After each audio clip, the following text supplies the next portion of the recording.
Super, gewonnen. Es tut mir leid, aber wir müssen los. Oh nein. Ja, wir brauchen mindestens 2 Stunden bis zum nächsten Hotel, dem Ochsenkram, ne? Aber mir gefällt's hier. Okay, ich meine, wir können auch hier bleiben. Heute findet hier eine Hochzeit statt. Sie haben uns herzlich eingeladen. Aber ich dachte, das wäre etwas unter Ihrem Niveau. Oh, waren wir vorhin schon beim Du? Und das heißt, wir bleiben? Ich bin Anna. Okay, Anna. Ich bin Henrik.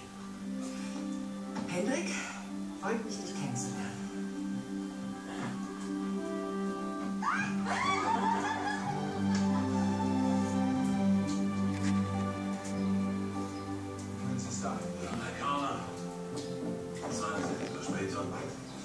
Schön, dass Sie Frau Schneider mitgebracht haben.